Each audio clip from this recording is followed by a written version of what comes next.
Buenas tardes. 당황하셨어요? 제가 방금 했던 이 Buenas tardes 하는 말은 제가 사회했던 남미 파라과이 사람들이 오후에 하는 인사입니다. 미국 사람들도 오전에 하는 인사, 오후에 하는 인사, 또 밤에 하는 인사가 다르듯이 파라과이 사람들도 오전에 하는 인사, 오후에 하는 인사, 밤에 하는 인사가 각각 다릅니다. 그래서 지금 오후니까 이렇게 Buenas tardes 이렇게 이야기하면 참 기분 좋은 오후입니다. 뭐 그런 뜻입니다. Buenas tardes 그렇게 하면 상대방도 똑같은 말로 그냥 Buenas tardes 하면 되는 겁니다. 한번 해볼까요? Buenas tardes. 완전히 본토 말입니다, 여러분들. 아주 잘 하셨습니다. 방금 여러분들이 동영상을 보셨는데 멤버 케어원이 도대체 뭔가 그런 생각을 혹시 하신 분들은 멤버 케어원은 선교사들에게 이런 일을 하는 기관이구나 하는 것을 간략하게 이해시켜 드리기 위해서 동영상을 만들었습니다. 저는 KBM 선교사로 파송된 지 올해가 34년 차가 되는 선교사입니다. 선교는 하나님의 일이지만은 그 하나님의 일을 수행하는 분이 선교사 아닙니까?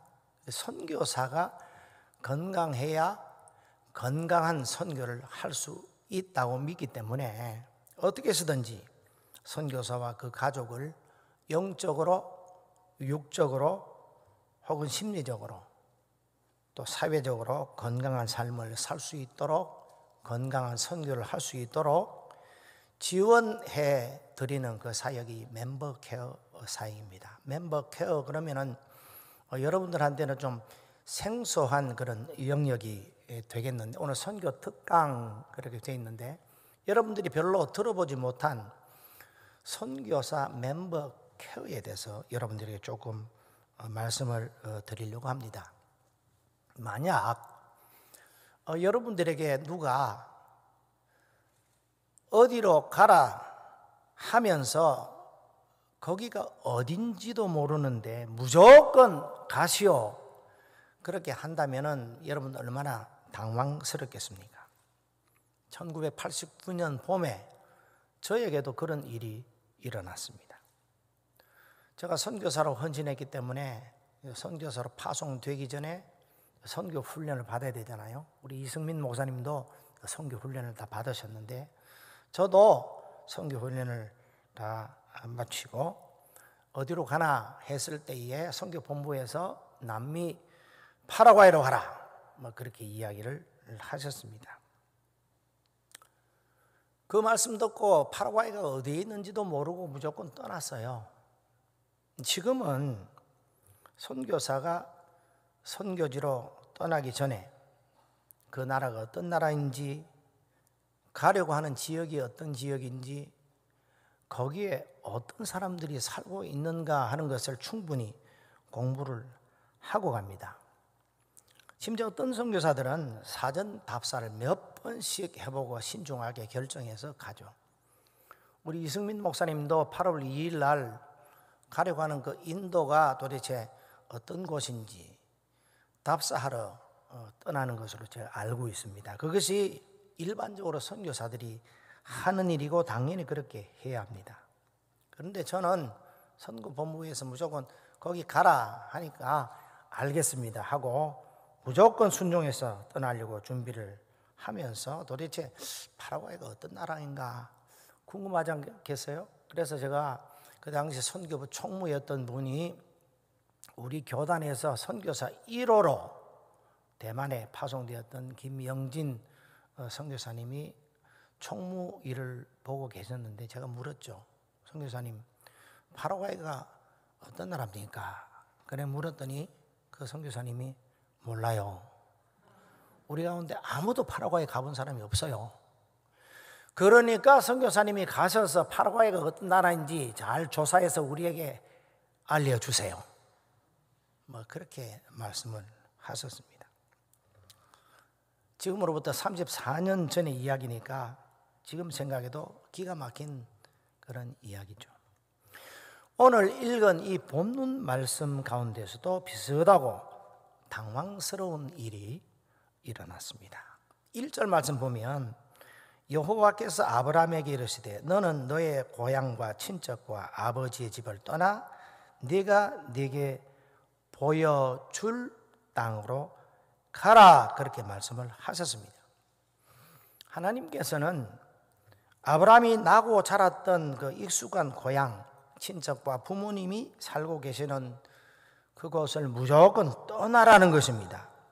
전에 한번 가봤던 곳이 아니라 한 번도 가본 적이 없던, 여기 본문에 보니까 내가 너에게 보여줄 땅으로 가라, 그렇게 말씀을 하시는 겁니다. 그런데 중요한 것은 아브라함은 하나님 도대체 어디로 가란 말입니까? 한번 답사라도 해보고 가야 되지 않겠습니까? 그런 토를 달지 않고 무조건 창세기 12장 4절에 보면 이에 아브라함이 여호와의 말씀을 따라갔고 라고 하면서 아브라함의 순종의 믿음에 관해서 표현을 하고 있습니다.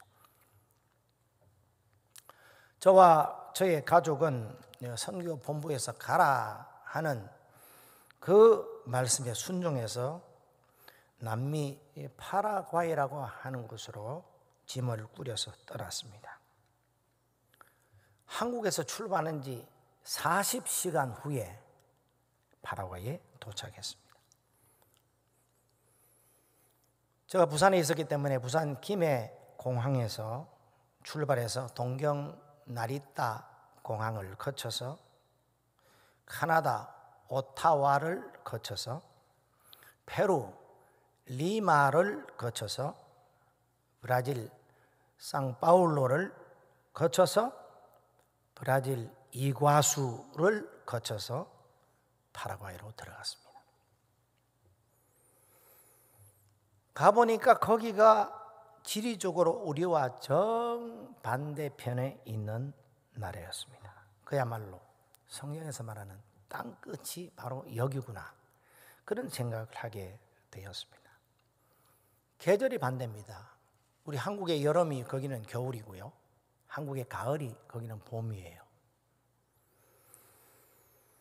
기후도 자연히 반대가 아니겠습니까?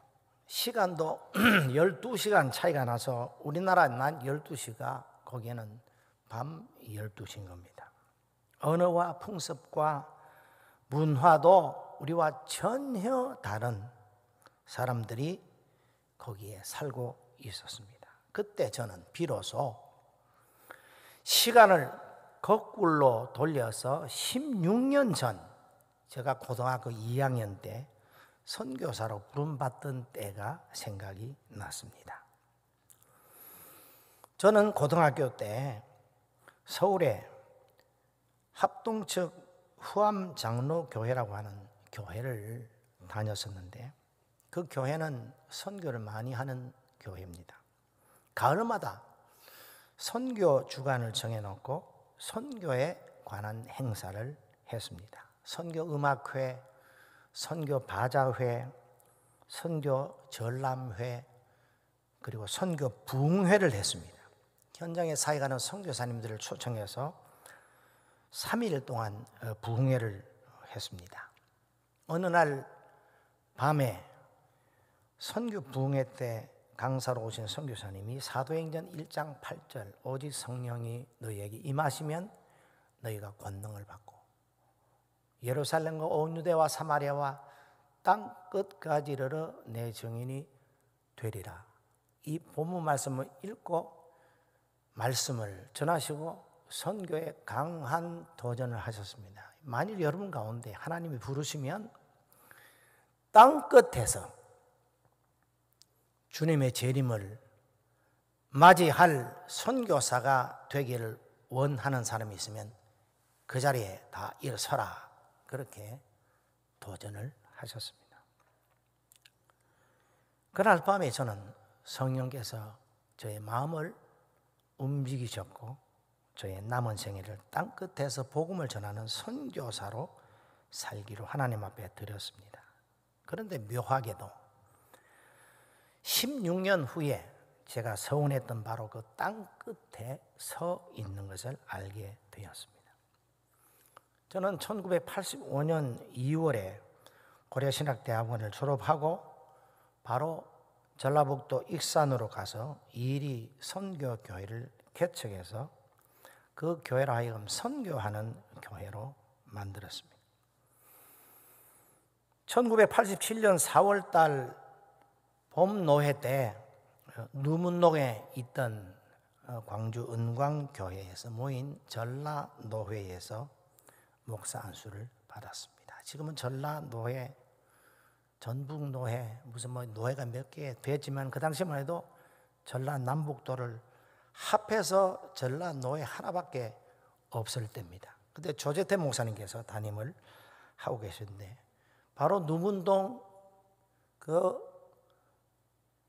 광주 은광교회에서 목사로 제가 장립을 받았습니다.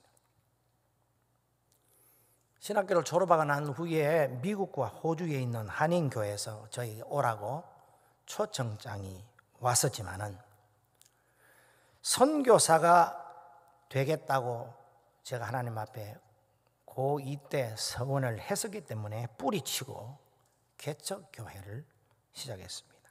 그 이유는 말도 통하고 문화도 같은 우리 한국 사람을 대상으로 개척교회를 해본 경험 없이 어떻게 선교지에 교회를 세우겠는가 그런 생각을 가지고 있었기 때문에 원불교의 본산지인 이리에서 지금은 익산도로 바뀌었지만은 옛날에는 이리라고 그렇게 불렀지 않습니까? 거기서 개척하고 4년 후에 그 교회에서 선교사로 저를 파라과이로 파송했습니다. 처음에는 담임 목사님이 안 계신 한인교회에서 담임 목사님이 오시기까지 3년 6개월 정도 하면서 현지인 교회 2개를 개척을 했습니다. 그리고 담임 목사님이 오신 후에는 본격적으로 현지인만 대상해서 사역을 해서 교회 4개 개척했고 신학교 사역을 했고 그리고 국제 기아대책기구와 함께 파라과이에서 우물을 파는 사역을 했었습니다. 보통 선교사가 선교지에 가면 먼저 와서 사역하고 있던 선교사들이 후배들이 오면 정착하는 것을 위해서 많이 돕습니다만은 저는 우리 교단에서 1호로 남미로 파송되었기 때문에 아무도 아는 사람이 없어요. 제가 모든 것을 혼자 해결해야만 하는 어려움이 있었습니다. 그러나 제가 열심히 노력해서 길을 내놓으면 후배 선교사들이 왔을 때 좀 더 쉽게 정착하는 데 도움이 되리라 믿고 개척자의 마음으로 일했습니다. 그 결과 후배 선교사들이 계속 뒤에 들어오게 되었을 때에 실제적으로 많은 도움을 드릴 수가 있었습니다. 저는 숱한 어려움과 고난 가운데 있었지만 그때마다 하나님께서 아브라함에게 말씀하셨던 그 말씀을 기억하면서 힘을 냈습니다. 아브라함처럼 하나님의 말씀만 따라서 가면 반드시 하나님께서 약속하신 복이 있음을 믿었습니다. 오늘 2절 3절을 보면 내가 너로 큰 민족을 이루고 내게 복을 주어 내 이름을 장대하게 하리니 너는 복이 될지라. 그 다음에 뭐라고 말씀하는 거니?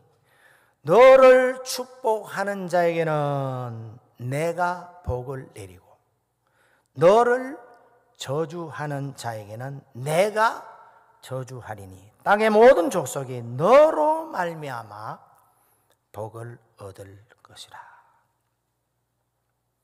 엄청난 말씀입니다. 여러분 한번 생각해 보세요. 어떤 사람이 나를 축복하면 하나님이 그 사람을 축복하시고 만일 어떤 사람이 나를 저주하면 하나님이 그 사람을 저주한다면 누가 감히 나를 깔보겠습니까? 모두가 나를 존귀하게 여길 겁니다. 이것은 하나님께서 함께 하시지 않으면 결코 일어날 수 없는 일입니다.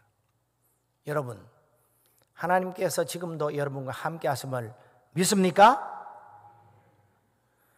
아멘이라고 대답하신 여러분들, 정말 복이 있는 여러분들이십니다. 하나님은 어떤 사람과 함께 하십니까? 하나님이 함께 하시는 사람은 하나님의 말씀에 절대적으로 순종하는 사람입니다. 하나님께서 아브라함에게 말씀하실 때 토를 달지 않고 무조건 순종한 그것이 하나님께 귀하게 여기심을 받은 겁니다. 하나님이 아브라함에게 주신 말씀은 두 가지 명령이죠. 하나는 떠나라 하는 것이었고 또 하나는 가라 하는 명령입니다. 아브라함은 이 두 가지 명령에 순종해서 하란을 떠났고 그리고 하나님이 보여주실 땅으로 갔습니다. 소위 지상명령이라고 하는 마태복음 28장 마지막 부분, 그러므로 너희는 가서 모든 민족으로 제자를 삼아 아버지와 아들과 성령 이름으로 세례를 베풀고 내가 너희에게 분부한 모든 것을 가르쳐 지키게 하라. 보라, 내가 세상 끝날까지 너희와 항상 함께 있으리라. 하나님은 하나님의 백성들에게 너희는 가서 그렇게 가라고 말씀을 하고 있습니다. 가기 위해서는 당연히 현재 있는 자리에서 떠나야 하고 새로운 곳으로 가라 하면 그리로 가야 합니다. 하나님께서 아브라함에게 떠나라고 하실 때에 무조건 순종해서 떠났던 것처럼 하나님이 가라 하시면 이유를 대지 말고 가야 합니다. 직접 가든지 갈 수 없으면 대신 누군가를 보내야 합니다. 이게 바로 선교의 대명령입니다. 이것은 해도 되고 안 해도 그만인 것이 아니라 반드시 해야 할 일입니다. 하나님은 말씀을 따라 가든지 보내든지 하는 선교사와 교회에게 하신 약속이 내가 세상 끝날까지 너희와 항상 함께 하리라, 그런 약속을 하시는 겁니다. 하나님은 언제나 그리고 세상 끝날까지 함께 하신다면 무엇이 두렵겠습니까? 제가 파라과이 선교 현장을 22년 동안 사역하고 2012년에 KPM 본부장으로 부르심을 받아서 3년 동안 본부장으로 섬겼습니다. 그리고 2016년에 안식년을 가진 후에 다시 파라과이로 돌아가려고 준비하고 있을 때에 KPM 이사회에서 멤버 케어원을 설립하고 초대 원장으로 저를 임명했습니다. 그때 저는 현장으로 돌아가려고 준비를 하고 있었기 때문에 절대로 안 됩니다. 나는 가야 합니다. 우리 성도들하고 3년 후에 돌아온다고 약속을 했기 때문에 약속을 지켜야 합니다 하고 거절했습니다. 그러나 이사회는 저를 파송하지 않고 계속 설득했습니다. 6개월 동안 저를 설득했습니다. 마지막에는 그런 말씀을 하는 겁니다. 이 선교사님은 본부장 때 늘 그런 말씀을 하지 않았습니까? 선교 사역도 중요하지만 그 사역을 하는 선교사가 심리적으로, 육체적으로, 정신적으로 그리고 영적으로 건강해야 건강한 선교를 할 수 있다고 그렇게 말씀을 여러 번 하지 않았습니까? 우리가 생각하기에는 이 선교사님 밖에는 현재로 적임자가 없는 것 같으니 이 선교사님은 그 일을 맡아서 수고해 주시고 후계자를 세우고 난 다음에 떠나십시오. 그렇게 저에게 간곡하게 부탁을 했습니다. 저는 더 이상 고집할 수가 없었습니다. 하나님께서 저를 부르시는 것으로 받아들이고 순종해서 멤버 케어원 사역이 시작이 되었습니다. 그런데 제가 행정 책임자로 있을 때는 눈에 안 보이던 것들이 하나씩 둘씩 제 눈에 보이기 시작하는 겁니다. 사실 선교사가 고국을 떠나서 낯선 이방 땅에서 살아가는 그 자체가 엄청난 스트레스가 됩니다. 그래서 심리학자들의 발표에 의하면은 사람이 살아가면서 받는 스트레스 가운데 가장 큰 것이 배우자가 사망했을 때 받는 스트레스인데 지수가 100입니다. 그런데 이방 땅에서 겪는 문화 충격의 지수는 무려 400, 4배나 높습니다.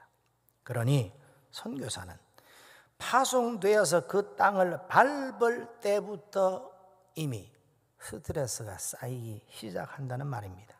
언어, 풍습, 문화, 사고방식 모든 것이 달라서 새로 배우고 새로 적응해야 합니다. 여러분 신토 부리를 아시죠? 자기가 태어나서 자란 땅에서 난 것을 먹어야 건강의 조화를 이룬다 하는 말인데 외국에서는 신토부리 음식을 먹을 수가 없습니다. 완전히 다른 음식을 먹어야 합니다. 그래서 음식이 보약이라고 하는데 컨디션을 유지하기가 쉽지 않죠. 젊을 때는 건강하니까 그나마 버티는데 나이가 들어갈수록 몸이 점점 망가지는 것을 느낍니다. 제가 아는 파라과이 어떤 여선 요사님은 파라과이 음식에서 나는 특이한 그 음식 냄새 때문에 음식을 먹어내질 못하는 거예요. 그리고 파라과이 사람들에게서 나는 그 특유의 냄새를 견디지 못하여 2년 동안 지내다가 빼빼 마른 몸으로 철수하는 것도 봤습니다. 게다가 영적 전투의 최전방에서 싸우는 선교사를 사탄은 집요하게 괴롭힙니다.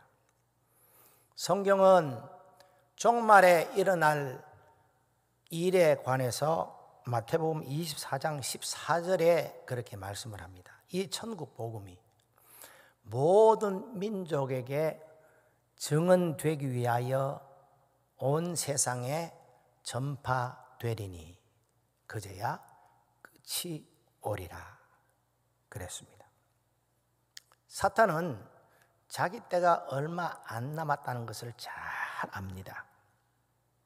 주님이 재림하시면 자기는 영원한 지옥불에 던져질 것을 잘 알기 때문에 어떻게 해서든지 주님의 재림을 하루라도 더 연장시켜 보려고 애를 씁니다. 그래서 주님의 재림을 준비하기 위해서 땅끝에서 복음을 전하는 선교사들을 괴롭히고 그들을 더 이상 선교하지 못하고 현장에서 철수시키는 것이 그들의 전략입니다. 그래서 선교사들에게 육체적인 질병을 가져다 주고 동료 선교사 사이에 갈등을 겪게 하고 현지인들에게 복음을 전하다가 온갖 핍박을 당하게 해서 더 이상 선교지에서 버티지 못하고 고국으로 철수하도록 하여 복음이 더 이상 땅끝까지 전하지 못하게 하는 거예요. 시간 벌기 작정을 하는 겁니다. 그래서 많은 선교사들이 이런저런 일로 만신창이가 되어 있습니다. 제가 하는 멤버 케어 사역은 이분들이 잘 회복하여 건강하게 사역을 할 수 있도록 돕는 그런 사역이 선교사 멤버 케어 사역입니다. 선교사들에게 있어서 또 하나의 염려는 무엇인가 하니 선교사로 출발할 때에 이미 각오하고 모든 것을 다 내려놓고 떠났다고 하지만 부모에게는 자식 아니겠습니까? 그래서 고국에 남겨진 부모님에 대한 걱정이 있습니다. 늘 부모님에게 죄송한 마음을 가지고 사역을 하고 있습니다. 저도 공교롭게도 1989년 5월 8일 어버이날에 선교지로 떠났습니다. 공항에 나오신 부모님을 엄청나게 울게 만들었던 사람이에요. 어버이날이면 부모님을 근사한 식당으로 모시고 가서 맛있는 음식을 대접하고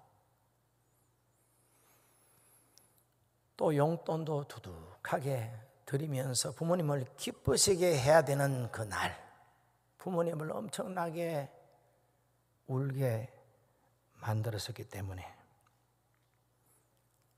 그날 저는 부모님에게 너무너무 죄송했습니다. 사역하면서도 부모님에 대한 무거운 마음이 늘 있었는데 모든 선교사님들이 저와 같은 생각을 가지고 있더라고요. 그래서 우리 멤버 케어원에서는 선교사의 부모님들을 대신 돌봐드리고 매년 어버이날이 되면 자녀들 대신에 저희들이 선물을 보내드립니다. 올해도 311명의 부모님들에게 소중한 선물을 보내드렸습니다만 그분들이 얼마나 기뻐하시는지 몰라요. 여러분들이 생각하실 때는 선교사님들의 부모님들은 다 잘 믿는 분같이 그렇게 생각되시죠. 그렇지 않습니다. 선교사님들 부모님들 가운데 예수 안 믿는 분들이 더러 계셔요. 그런 분들한테 선교하러 간다 그러면 난리가 나니까 다니는 회사에서 파견 근무 갑니다 하고 가는 선교사들도 있습니다. 그래서 그런 분들에게 우리가 선물을 챙겨서 보내드리니까 너무 좋아서 그 부모님이 해외에 있는 자기 자녀들에게 전화를 해서 얘들아 너희 회사에서 부모님 날이라고 선물도 다 보내주네. 야 정말 좋은 회사니까 오래 다녀라잉. 뭐 그렇게 하기도 했습니다. 실질적으로 그 가운데서 어떤 불신 선교사님 부모님들은 교회에 감동을 받아서 출석을 한 케이스도 몇 케이스가 있습니다. KPM 선교사들의 평균 연령이 54.5세이기 때문에 부모님들의 연령이 대체적으로 높습니다. 그래서 돌아가시는 분들이 얼마나 많은지 몰라요.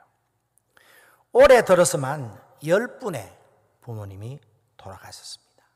저희 멤버 케어원에서 하는 사역 가운데 중요한 사역 하나가 그때마다 저 위에부터 시작해서 저 밑에까지 전국을 다니면서 조문하고 장례식에 참여하는 그러한 일을 하고 있습니다.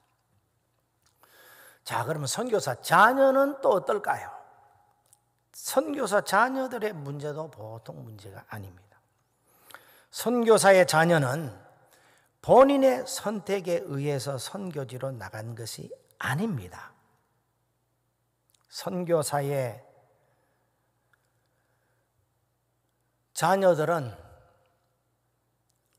자기 부모가 선교사로 헌신해서 가기 때문에 소위 비자발적으로 끌려서 선교지로 간 아이들입니다. 열악한 환경에서 살다 보니까 나름 스트레스가 큽니다. 한국을 떠날 때 친구들과 작별도 제대로 못하고 떠났고 나이가 들어가면서 학년이 높아지면서 한국에 있는 친구들과 자꾸 자기를 비교하지 않습니까? 한국에서 공부하는 친구들보다 뒤떨어진다고 하는 것을 느끼기 때문에 심리적으로 많이 위축을 당합니다. 게다가 선교지에서는 외국인이기 때문에 학교에서 왕따를 당하거나 놀림을 받기가 일쑤입니다. 그래서 안식년으로 한국에 한번 나오면 다시는 안 들어가려고 하는 선교사 자녀들이 들어 있습니다. 남자아이들의 경우는 입대할 나이가 되면 고민은 더욱 깊어만 갑니다. 그래도 선교지에서 영주권이라도 받아 놓으면 영주권 자녀들은 군에 입대 안 해도 되거든요. 그러나 대개 경우는 입대를 해야 하는데 다른 방법이 없습니다. 그래서 입대하러 한국에 오게 되면 부모님들은 선교지에 있죠. 홀로 와서 입대를 하니 얼마나 떨리겠습니까? 군대를 들어가게 됩니다. 이 아이들은 선교에서 자랐기 때문에 한국의 문화도 잘 이해하지 못하는데 군대 문화는 더 희한하지 않습니까? 그래서 군대 문화에 적응하기 어려워서 탈영하는 아이들도 생겼습니다. 그 아이들 때문에 자기 아이의 탈영을 막으려고 부대 앞에서 방을 얻어서 지키는 선교사님도 있었습니다. 그 외에도 진학 문제라든지 결혼 문제라든지 문제가 한두 가지가 아닙니다. 멤버 케어는 선교사님들이 자녀 문제 때문에 고민하지 않고 사역에 집중할 수 있도록 온갖 방법을 다 동원해서 돕습니다. 그래도 참 감사한 것은 이번에 선교본부에서 제 아들 이슬기 선교사 부부를 멤버 케어원에 배치를 해서 선교사 자녀들을 구체적으로 돕는 일을 시작했습니다. 제 며느리 남혜선 선교사도 필리핀 선교사 자녀이고 이렇게 선교사 자녀들끼리 만나서 결혼해서 선교사가 되었기 때문에 선교사 자녀로서의 어려움을 누구보다도 잘 압니다. 그래서 선교사 자녀 출신 선교사 부부 1호로 기대가 큽니다. 그래서 이들 통해서 올해 7월 말에 16살 이상 대부분이 20대지만은 우리 선교사 자녀들 한 100명 정도를 저 충남 서천에 있는 한 장소에서 모아서 KPM 선교사 자녀 여름 캠프를 준비하고 있습니다. 한국 교회가 코로나 등등으로 점점 힘들고 어려워지면서 선교사 파송 숫자도 급감하고 있고 반면 은퇴 선교사는 늘어나만 갑니다. 그래서 2030년까지 우리 KPM만 해도 은퇴하는 선교사가 70가정. 이러다가 나중에 제로가 되지 않나 그런 생각이 들 정도로 위태합니다. 이런 상황에서 선교사 자녀만한 선교에 확실한 자원이 또 있을까 그런 생각을 했습니다. 그래서 이번 여름에는 부모님의 대를 잇는 언더우드 같은 선교사 자녀들을 발굴하고자 합니다. 기도 많이 해 주시기를 바랍니다. 멤버 케어원의 사역 가운데 또 중요한 사역 하나는 위기 관리 사역입니다. 선교 현지에서 선교사가 위급한 일을 당했을 때, 예를 들면 납치 혹은 테러, 재난을 당했을 때 긴급하게 출동해서 지원하는 일입니다. 여러분 아시다시피 이번에 우크라이나에서의 전쟁이 일어났지 않습니까? 그래서 우크라이나에서 사역하는 우리 선교사 2가정을 긴급하게 인근 나라로 대피시키고 돌보는 일을 하고 있습니다. 처음에 대피하라 그러니까 이 선교사님들이 끝까지 선교지를 떠나지 않고 고집을 부리는 겁니다. 이들과 함께 살고 함께 죽겠습니다. 이 선교사의 바람직한 자세죠. 그러나 위급하다고 빨리 피하라고 마지막으로 명령을 내렸습니다. 그래서 내키지 않은 발걸음으로 짐을 꾸려서 떠난 다음에 러시아가 그 지역을 폭격했습니다. 정말 아찔한 그런 순간이었습니다. 이분들은 이웃 몰도바의 한 가정이 갔고 루마니아의 한 가정이 가서 국경에 있으면서 루마니아에서 사역하는 우리 KPM 선교사 3가정과 함께 우크라이나에서 밖으로 피난 나오는 현지 교인들과 난민들을 돌보고 있습니다. 저는 지난달에 한 20일 정도 우리 동료 선교사 한 분과 함께 거기에 가서 국경에서 난민 사역하는 것을 지원하고 또 그 선교사님들 격려하고 돌아왔습니다. 사실 멤버 케어원의 위기 관리 사역은 코로나19 때문에 빛을 보기 시작했습니다. 코로나19가 시작된 지 벌써 2년 반이 훨씬 넘었습니다. 처음에는 1년 정도면 끝나지 않나 우리 다 그렇게 생각했잖아요. 그런데 지금 확진자가 10,000명 밑으로 줄어들고 있긴 하지만 언제 변이 바이러스가 출현할지 모른다 하는 그런 얘기를 들을 때 코로나하고 같이 갈 수밖에 없구나 그런 생각을 가지게 되는 것입니다. 한국이 그 정도인데 의술이 최고로 발전되어 있는 한국이 그렇게 어려움을 겪는데 열악한 선교지에서는 말할 것 없습니다. 그 어려움은 말로 표현하기 어렵습니다. 지금까지 열악한 선교지에 사역하다가 코로나19에 걸려서 한국인 선교사 가운데 이미 40명이 사망을 했습니다. 그럼에도 불구하고 선교사들은 선교지를 버리지 않고 죽으면 죽으리라 하는 각오로 사역을 하고 있습니다. 감사하게도 우리 KPM에는 멤버 케어원이 있어서 고신대학교 보건병원과 협력하여 원격 진료 시스템을 개발했습니다. 선교지에서 코로나에 감염돼서 투병 중인 선교사들을 원격으로 진료하고 처방하여 관리했습니다. 지금은 비대면 시대라서 원격 진료 이 시스템이 이제 사회적으로도 조금 가동이 되고 있고 그렇지만은 우리 KPM은 사실은 6년 전부터 멤버 케어원을 만들면서부터 원격 진료 시스템을 가동했습니다. 코로나19뿐 아니라 다른 질병들을 가지고 있는 선교사들을 원격으로 연결해서 그때만 해도 그게 이제 불법인데 사실은 그렇게 못하게 되어 있었습니다만은 선교 현장에 뭐 어떡합니까? 연결해서 진료하고 처방하고 한국에서 약을 공수할 수 없으니까 현지에서 그런 성분의 약을 구하도록 해서 먹고 그 다음에 결국 관찰해서 또 약을 바꿔주기도 하고 계속 이렇게 해서 관리를 해서 선교사님들 건강을 보살폈습니다.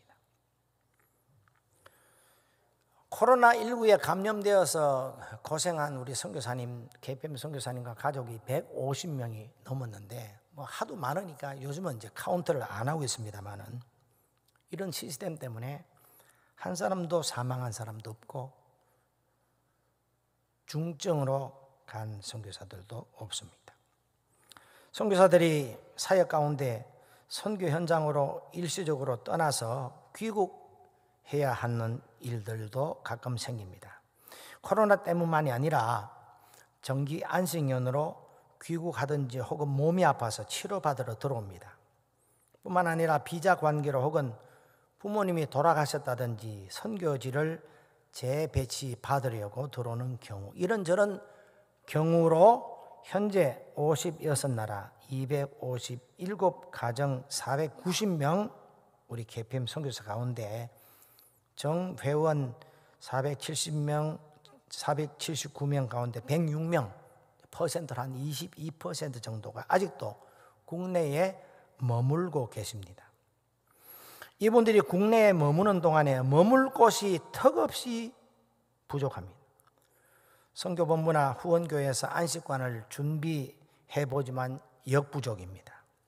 특별히 완전히 탈진되어서 들어오는 선교사들이 며칠 혹은 몇 주간만이라도 편히 쉴 수 있는 공간인 쉼터를 마련하는 일이 급선무입니다. 멤버 교원을 통해서 꿈꾸는 마지막 단계는 은퇴 선교사님들을 돕는 일입니다. 지난해 11월 11일 11시 KPM 선교센터에서 4가정 선교사님 부부를 위한 은퇴 감사 예배가 있었습니다. 이분들은 평균 32년 이상 선교사 사역하다가 명예롭게 은퇴하신 선교사님들인데 참 마음이 흐뭇했습니다. 자랑스러웠습니다. 그런데 현실은 갈수록 선교사 지망생들이 줄어들고 은퇴하는 선교사님들이 늘어만 간다고 말씀드렸습니다. 그야말로 앞으로는 쏟아져 나올 텐데 이분들을 위한 아무런 대책이 없습니다. 그래서 은퇴를 앞둔 65세 이상의 선교사님들 대상으로 설문조사를 한 적이 있습니다. 은퇴 후에 어디에서 사시겠습니까? 하는 질문인데 은퇴 후에도 계속 선교지에서 살겠다고 대답하는 분들이 70%, 은퇴 후에 한국으로 돌아와서 여생을 한국에서 지내겠다고 하시는 분이 30%밖에 안 돼요. 왜 그런가 물었더니 계속 사역을 하다가 거기에서 하나님이 부르시면 갈랍니다. 그런 분도 있지만 대부분이 국내에 들어와도 거주할 곳이 없다는 거예요. 그래서 제가 질문을 바꾸어서 만일 국내에 거주할 곳을 마련해 드린다고 하면 어떻게 하겠습니까? 물었더니 70대 30이 30대 70으로 그렇게 바뀌었습니다. 거주할 곳만 있으면 왜 내 조국으로 돌아오고 싶지 않겠습니까? 그러는 거예요. 너무나 마음이 아팠습니다. 모든 것을 다 내려놓고 선교지로 떠나서 한평생을 선교지에서 보냈는데 은퇴 후에는 갈 곳이 없어서 다시 선교지로 돌아가야 하다니 이게 현 주소입니다. 우리 광주 은광교회에서 이런 일을 위해서 헌신해 주시면 얼마나 좋을까요? 말씀을 맺겠습니다. 하나님은 우리가 하나님의 복이 되어서 하나님의 복을 알지 못하는 자들에게 하나님의 복을 나누어 주라고 하십니다. 하나님의 복은 전도와 선교의 방법을 통해서 전달이 됩니다. 여러분이 복음을 전하여 그가 믿으면 그도 하나님의 복이 되며 그를 통해 또 다른 사람들이 복을 얻는 복의 통로의 역할을 감당하게 됩니다. 이 사명이 여러분과 저에게 맡겨졌다는 이 사실을 꼭 기억하시고 하나님께서 아브라함에게 하셨던 그 약속, 너는 복이 되라, 그렇게 말씀하셨고 실제적으로 그 말씀대로 아브라함이 복이 되었고 아브라함을 통하여 그의 후손이 하늘의 별과 같이 바다의 모래와 같이 엄청난 하나님의 복을 받았던 것처럼 오늘 오후에 이 자리에 나오신 여러분에게도 동일하게 하나님께서 말씀하십니다. 은광교회 성도들아, 너희들도 복이 되라. 할렐루야. 여러분을 통하여 다른 사람이 이 복을 받도록 하는 유일한 길은 선교하는 것과 전도하는 길 외에는 다른 방법이 없습니다. 그냥 복이 되라 한다고 되겠습니까? 그에게 하나님을 전하면, 복음을 전하면 그도 자동적으로 복이 되어서 또 다른 사람들에게 하나님 복을 나누는 복된 인생을 살게 될 것입니다. 이 모든 하나님의 은혜와 하나님의 복이 여러분과 여러분 교회에 충만하시기를 주의 이름으로 축원합니다. 기도하겠습니다.